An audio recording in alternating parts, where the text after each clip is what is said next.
आज हम लोग बायोलॉजी का एक नया टॉपिक लेकर आ गए हैं दांत के बारे में। दांत जो होता है तो दांत मानव को सुरक्षा प्रदान करता है। अगर मानव में अगर दांत नहीं होता तो इसका सुंदरता नहीं बढ़ता।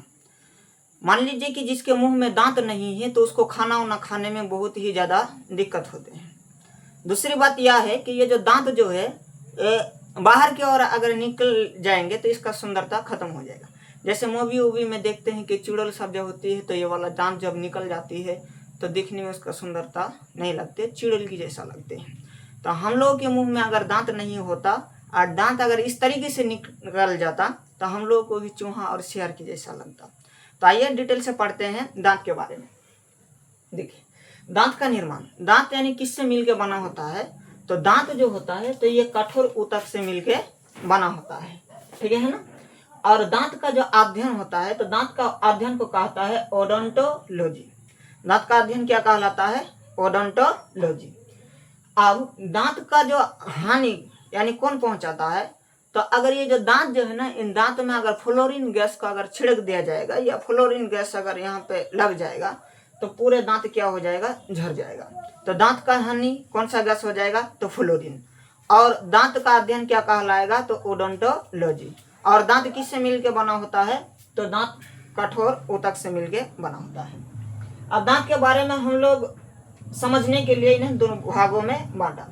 एक दिया क्या बाहरी भाग और एक दिया आंतरिक भाग। इसको हम लोग डिटेल से यहाँ पे समझते हैं। आइए, दांत जो होता है जो मसूड़े से सटे होते हैं यानी जिसको मसूड़े धरे होते हैं उन्हें क्या कहलाता है? तो उन्हें कहलाता है जड़। उन्हें क्या कहलाता है? जड़ कहलाता है।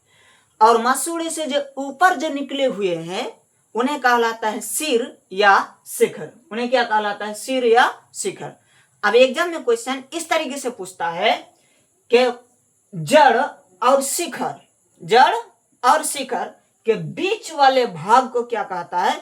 तो जड़ और शिखर के बीच वाले भाग को कहता है गेरवा या गर्दन कहते हैं, ठीक है ना। अब आते हैं इसके बारे में डिटेल से पढ़ने के लिए। ये जो दांत जो होता है, दांत के सबसे जो ऊपरी परत होता है उन्हें क्या कहलाता है? उन्हें कहता है एनामेल। अगर क्वेश्चन में ये पूछ ले कि मानव के शरीर के सबसे कठोर अंग किसे कहते हैं तो वो एनामेल है। कौन है? एनामेल। सबसे मजबूत नहीं, क्योंकि सबसे मजबूत तो जाबड़ा होता है। तो मानव शरीर के सबसे कठोर अंग यानी दांतों के ऊपर पाए जाने वाले एनामेल। और ये जो अंदर जो देख रहे हैं आंतरिक भाग, ठीक है ना, आंतरिक यानी अंदर जो दिख रहे हैं इन्हें कहता है डेंटाइन। डेंटाइन का कार्य क्या होता है? तो ये दांतों का निर्माण में सहायता प्रदान करते हैं। इसको आप यहाँ पे समझ लेते हैं। देखिए, बाहरी वाला जो भाग होता है उन्हें क्या कहलाता है? एनामेल। अब एनामेल किससे मिलकर बना होता है? तो ये कैल्शियम एपेटाइट से मिलकर बना होता है और ये शरीर के सबसे कठोर अंग है, ठीक है ना।